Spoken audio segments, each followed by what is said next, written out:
FLT number 7, or First Light Talks. Today may be the most important debate that has ever come across your ears. I am Mike, obviously Outdoorsman. Today's topic is compound bows versus the crossbow. And there has been much debate on which is better and whether you should be allowed to use one or not over the past couple of years. And before I dive into that controversial topic, I just want to start off with the current article of today, and it comes from the New York Times, and it is titled, "A Moose Hunting Class is Teaching Students About Food." And in the meat of this article, in Nikiski, Alaska, students from middle school and high school gathered with their teacher at a gas station parking lot to prep for a moose hunt. Like all hunts should, if you're hunting with your buddy, they should all start in a gas station parking lot. That is just how to go. You start with your coffee, maybe get some donuts or something, and you start your hunt. And let's continue. They drove around in 5 different vehicles searching for moose. And after passing 2 moose, the teacher shot a 950-pound cow moose. And so let me just clear this up for you. There is a class in Alaska where this one teacher chose to make it the hunting class, and he chose to teach these students how to hunt and the benefits of hunting. And if you are interested in hunting, this is how you should go about it. Respect the game. This is how you track an animal. And once this teacher shot this moose, he taught the students how to track the blood until they came up on the animal. He made sure the animal was expired, and then once the animal was expired, he then proceeded to teach them how to gut the animal, skin the moose, and process the rest of the moose. And it does say somewhere in this article that some kids, when the teacher reached in to pull out the still warm heart, that some kids were like, ew, and some were like, awesome. So there's always going to be a certain few that are just excited when they see a warm moose heart. But I believe this is something that should definitely be more publicized. Like, instead of teaching kids just the normal math, geometry, science, history, actually start incorporating things that's going to help people with their daily lives or just their adulthood of life. Like back then when they used to have like all the trade classes, and I think my last year of school, I think I graduated in 2016. My last year of school, they stopped doing a woodworks class and a drafting class. So now it's just a normal school curriculum of like math, science, and the rest of that. So they need to start incorporating these things. Now, I don't know how this would work in the rest of the country. I could see out west. I'm not sure if New Jersey or Florida or anywhere like that could have a hunting class, especially in New Jersey. That would just cause an uproar that would rattle the earth. But maybe Florida and maybe other states like that where it's more acceptable hunting. And it's awesome because these young kids, especially middle schoolers, if this experience may start an avalanche of a passion, just basically how it did for me when my dad taught me hunting and taught me fishing. He introduced me to the sport, and once I tried it, I loved it, and now that's what consumes my life and my mind 24/7. But maybe this one hunt, watching their teacher harvest a moose and shows them how to respect the game animal and take care of the meat and take care of the hide. In some of these classes, this teacher teaches them how to tan the hide. It's just an awesome trait to learn and to know, even if they never use it. But especially during like this COVID crisis, like I talked about a couple podcasts ago, if all the meat shelves, like the meat shelves in the supermarket, if they run empty and there's no food in the store, then what are you going to do? Just sit there and loot or rob and steal to get your food?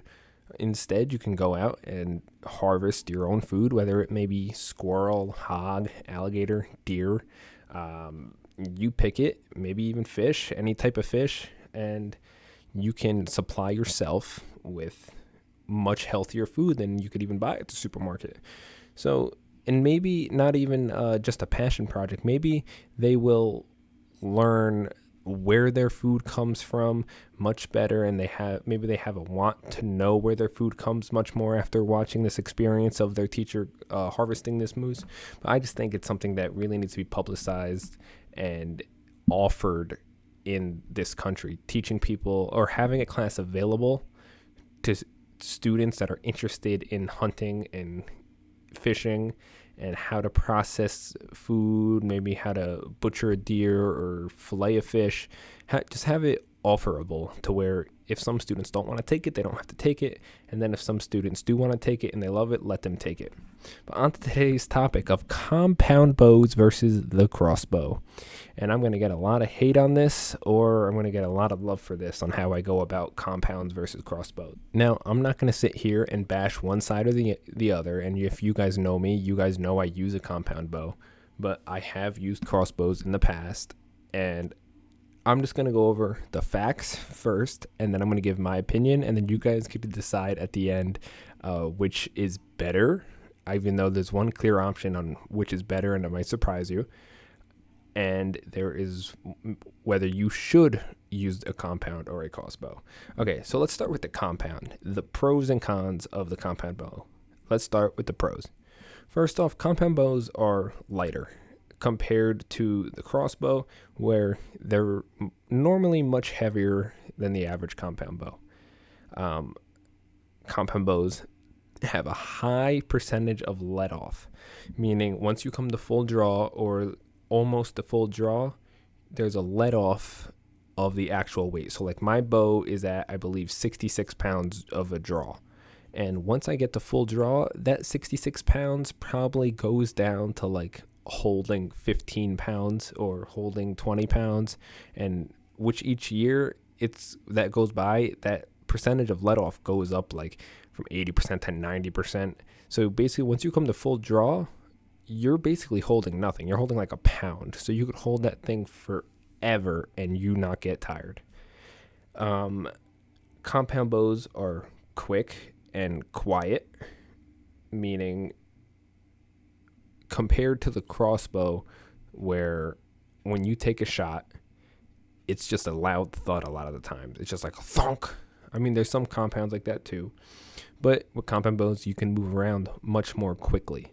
So you can attach it to your backpack, slip and maneuver through certain obstacles, and they're just quiet. It's easier to take a stalk with a compound versus a crossbow. Compound bows reload time is much quicker than the crossbow, and compound bows are much more compact normally. Now, in the recent years, there are crossbows that are literally like 1 foot long, and you know what? I was just about to go into a whole poaching spiel, but I'm going to save that until after I go over the pros and cons. And I was going to go over on how the new innovations with crossbows are actually making it easier for a lot of people to poach these deer. But let's go over the cons of the compound. Cons. First con. It takes a ton of practice to be able to be effective with the compound bow. Meaning you're not just going to go out there and anyone come pick up your compound bow and just take a shot with it and be completely accurate. And even with you, it all set up to you. You can't just go out there on any given day and or the first day you pick it up, even if it's sighted in, it takes a lot of practice to get the form down. Because if your breathing's off, your shot's going to be off. If you slap the trigger, it's most likely your shot's going to be off. If you're holding the bow wrong, your grip hand, it's going to be off. If everything has a rhythm with the compound bow, everything has to be the same. So it takes a ton of practice to master and learn. The con number 2, there's more movement before a shot is taken. So if you're in a tree stand or you're in a blind and you have to draw back to obviously shoot the bow.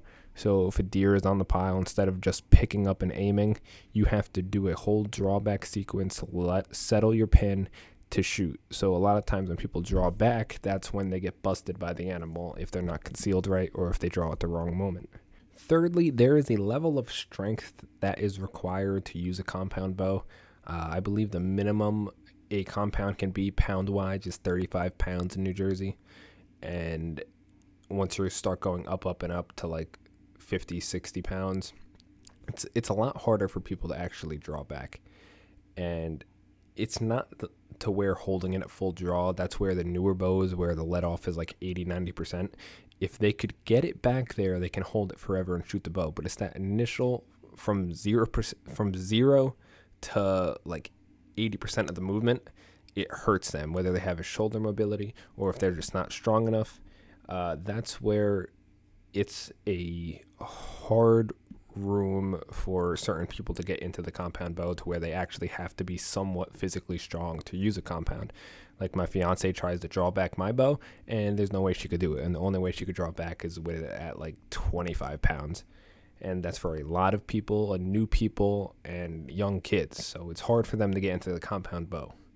And lastly, for compound, there's a longer axle to axle normally. So although normally they're more compact and slim, the longer axle to axle sometimes gets in the way of hunting. It hangs up on the bushes a lot. And yes, so that's all the pros and cons. I'm not going to make any comments on it. Let's get into the crossbow. All right, pros and cons. Let's start with the pros again. First pro. The crossbow, once it's cocked and loaded, it is ready to fire. There is very little movement. If you're hunting and there's a deer on your pile, all you have to do is literally maybe pick up your bow to your shoulder and settle your pin or settle your sight, your crosshairs, and just let it rip. And that's it. You don't have to draw back. It's very little movement, and it's ready to fire once it's drawn. Secondly, it is beginner friendly, and this is probably one of my most liked things about a crossbow. It's beginner friendly, and it's disability friendly.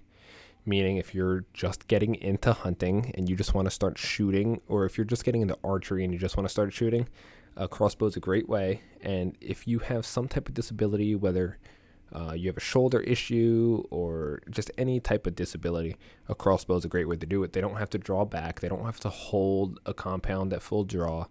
And yeah, it's very good if your kid wants to try archery and they want to shoot an actual weapon and not like a toy bow, then a crossbow is a great way to do that. If they can't draw back a 35-pound compound and they want to hunt, a crossbow is a way to get them to start. Next, it's easier to shoot than a compound. So again, you don't have to learn all of the draw back and settle and close one eye and kisser button and the grip open hand, so you don't jerk the shot left or right once you squeeze the trigger, don't slap the trigger, make sure you're breathing, the whole nine. So you don't have to learn all that. All you really have to do is pick up the bow, have a solid rest, and you could just squeeze that trigger, and you're probably going to be accurate as long as the range is right and the sight's on. Next, there's a higher overall draw weight, which is a pro.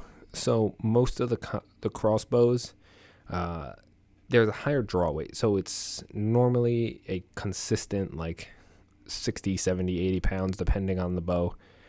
There's really no low weight crossbows let me reframe that, because there's a lot of low weight crossbows that shouldn't be used for hunting, but they will definitely kill an animal. But most of the crossbows are at a specific weight for hunting, and most people can cock them back with an assist. So whether it be, instead of just putting your hands on the cable and cocking it back, which provides instability, or not instability, but unevenness, whether it could be the cable could be a little bit left or a little bit right too much, which is going to throw off your shot either left or right. So there's a rope thing to where you put it on the stock of the crossbow, and there's hooks on it that goes down to the cable, and then there's handles that you pull up so it's easier to cock.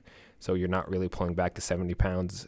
You're basically standing up, and it's easier. It's assisted. And then there's a crank, which is probably the best for super beginners and people with disabilities, to where you really don't have a lot of arm strength. The crank but the con to that is that it's loud with the crank, because it's like click, click, click, click, click, click. It's like a ratchet system that brings the cable all the way up. It's very easy to do. It takes a while, and it's loud. So if you have to make a reload shot, or if you have to make a quick second shot and you're trying to reload, it's going to be loud. And if you miss an animal and you're trying to reload with that crank system, good luck for that deer standing there. All right, next, it shoots like a gun. Okay. Now, if some of you are rifle hunters and you are very used to shooting a firearm, a gun, then just hopping into archery with a compound may be very difficult for you. So going to a crossbow, it's basically the same exact thing. It's just higher, and it doesn't shoot as far as a gun, obviously. So it shoots like a gun. So if you're trying to get into it and you don't care about negative stigma, then you can just go right to a crossbow. And let's go over the cons of crossbow next. First off, it's hard to cock without assist. I just went over that. Secondly, it's considered a loaded weapon when cocked. So once you cock it, it's a loaded weapon. You can't travel in a vehicle with your crossbow cocked, but you have to check your certain state regulations because that could vary based on state to state. Thirdly, there's a slower reload time. I just went over that.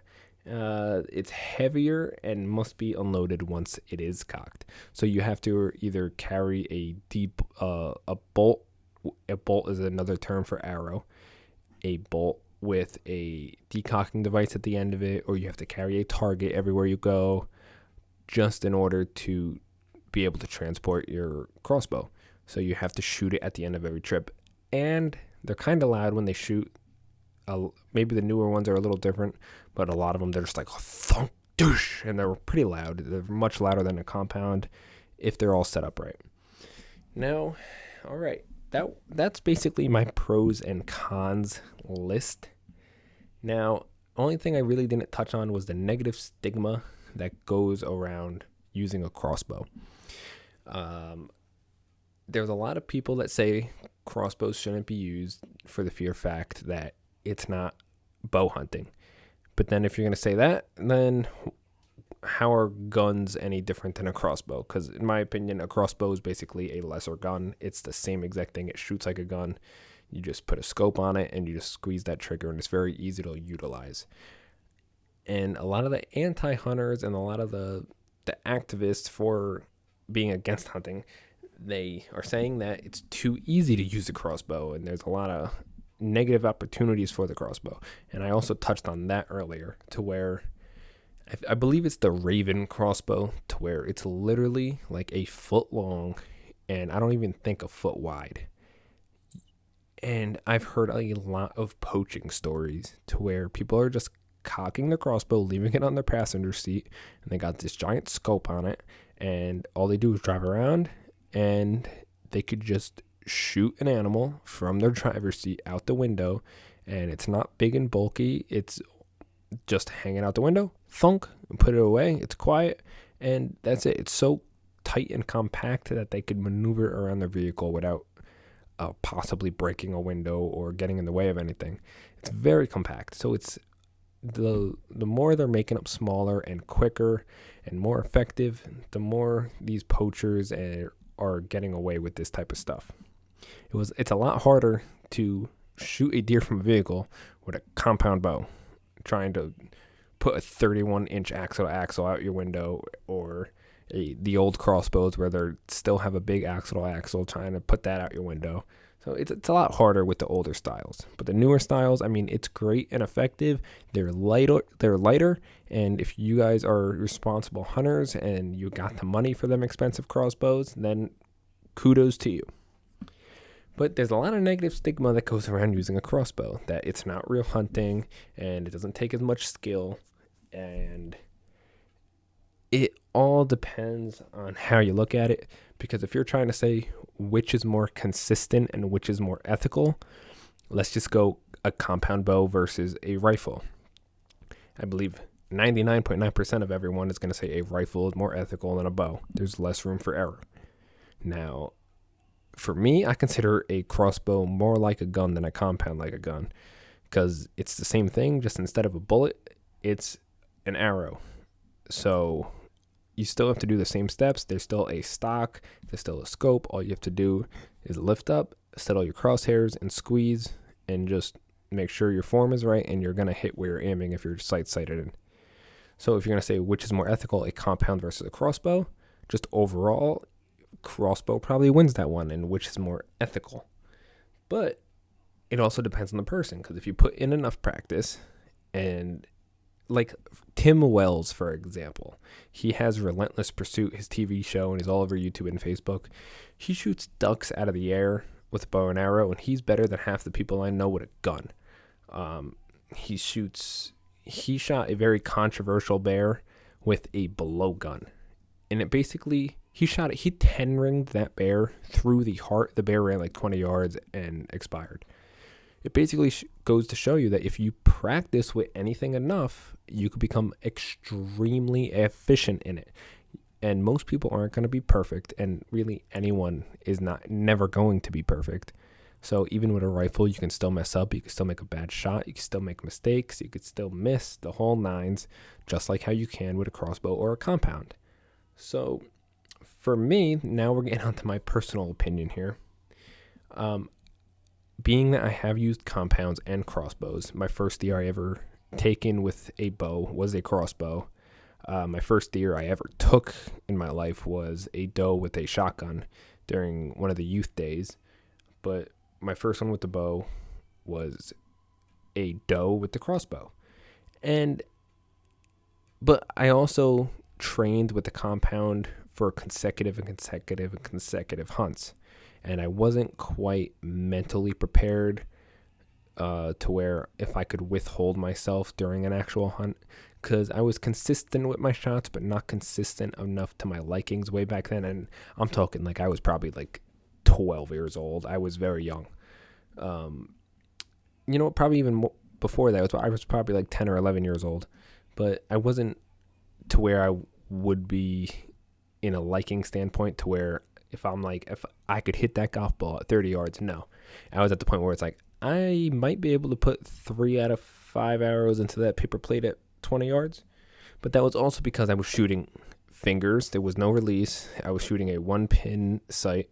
It was an old Fred Bear bow, and it wasn't a Whisker Biscuit or a QAD rest. It was kind of just like a little guide. And I was shooting closed grip hands and shooting fingers with aluminum arrows. So if anyone, I'm sure a lot of you have shot aluminum arrows for the older audience here, to where if there was a slight bend in that arrow was either going to go far left, far right, far high, low, do loop-de-loops in the sky. They're going to do all random things when you got a little bend in your aluminum arrows versus the newer carbon arrows.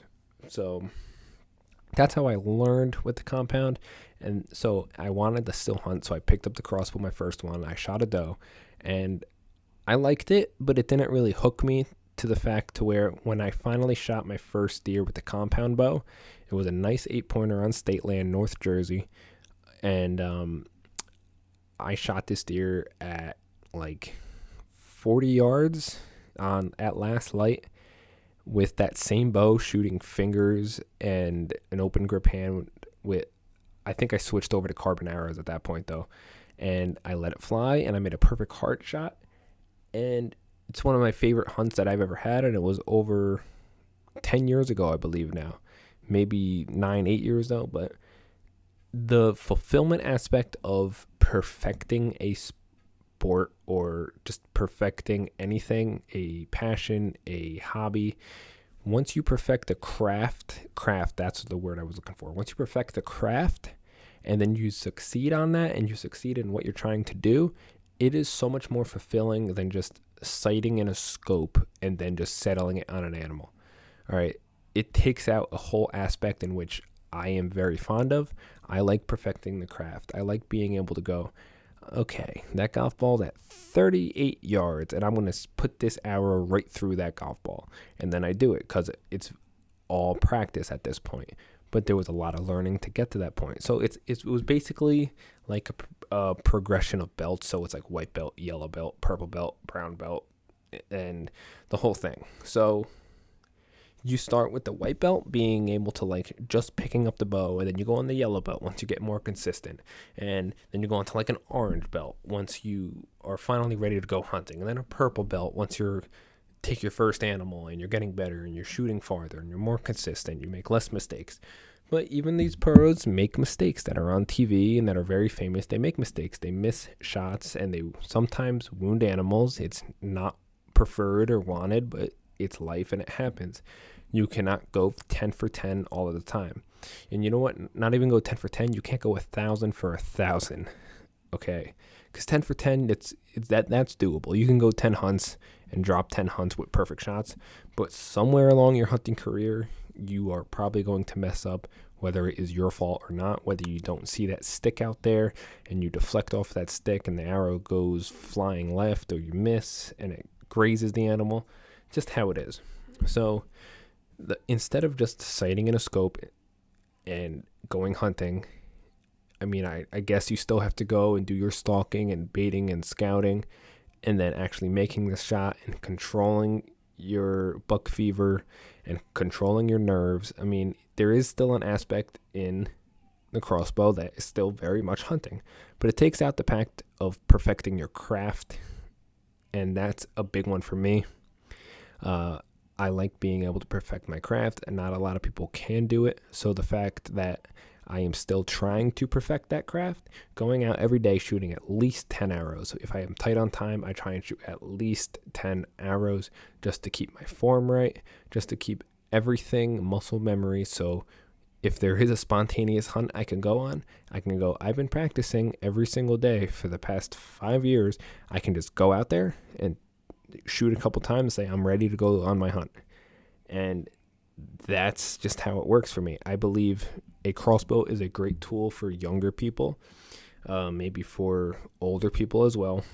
If you have a shoulder problem or a disability, then yes. But if you are physically capable of drawing back a compound bow, I highly, highly recommend switching over to a compound bow and at least learning the craft. And even if you're a crossbow hunter now, try and pick up a compound and just practice with it in your yard. You don't have to make the switch right away, but at least try practicing with it. And if it's not your thing, it's not your thing. In the end of the day, we all still are hunters, and that is one big thing that we need to remember, that just because you use a crossbow and I use a compound, we are still a hunter, and we are still out there for the same reason, for the sport, for the animal, enjoying nature, and trying to get food in our freezers and food in our stomachs, feeding our family. So we're all out there for the same reason, but I do recommend trying a compound. It may give you a completely different buck fever rush and a whole type of satisfaction once you actually harvest your first animal with the compound versus a crossbow. I just think the easy factor of shooting and making a shot is much easier with a crossbow than a compound. So I highly recommend switching over to a compound if you have not done so yet. And if you guys are using compounds, I am grateful for you guys. I highly, highly respect everyone that uses a compound that's effective with it. And basically, to sum this up, if we're going on ethics, crossbow is probably better than a compound. It's more consistent. It's probably easier to use. And if you're going over a craft standpoint, which is harder, so obviously the crossbow is easier to shoot, compound's harder to shoot, which makes it much more satisfying to be successful with it. That's what I'm trying to get at here. So that is coming to the end of this video. I hope you guys don't have too much hate towards me saying that I'm not bashing the crossbow all the way. I just think a compound is much harder and there's more respect when you use a compound. But if you guys do not care about the negative stigma, go ahead and use the crossbow. But if you're able to pull back a bow like a compound, try out the compound. Even if you don't hunt with it, just shoot it in your yard and get used to shooting it and try it out. And if you guys have never used a crossbow as well, give it a try. You got to give everything a try before you start bashing on it. All right. And crossbows, they can be fun. I've harvested a couple of animals with them. They can definitely be fun. It could be a fun change in ropes instead of compound. So that is it, guys. Leave a comment down below and let me know what you thought of this video, and let me know if you think I'm wrong. If I'm dead wrong, let me know why, or if I'm dead right, let me know why. I am Mike, we're obviously Outdoorsmen. This is the compound bow versus the crossbow debate. And share this with your buddies, or share this with your mom, or share this with your best friend, or share this with your teacher or coworker. Let them know about the Obviously Outdoorsman podcast. This is a community I'm trying to start with my FLT Talks, First Light Talks. If you guys are new to this podcast, I try and do a daily podcast before sunrise so you guys can listen to it on your way to work, on your way to your hunting stand or your fishing spot, or just drinking coffee or whatever you're doing. That is the purpose of the First Light Talks. And even if you're listening to this in an afternoon, at least you guys are here listening to the channel, and I highly appreciate you guys. So that is it, guys. If you guys are listening to this on YouTube, subscribe to us, like the channel, like the video. And if you guys listen to this on any audio platform, please share this with a buddy again.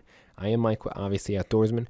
Tune in tomorrow, probably around 6 a.m. I will drop the FLT talk number 8. I am Mike. Have a great day, guys. Peace.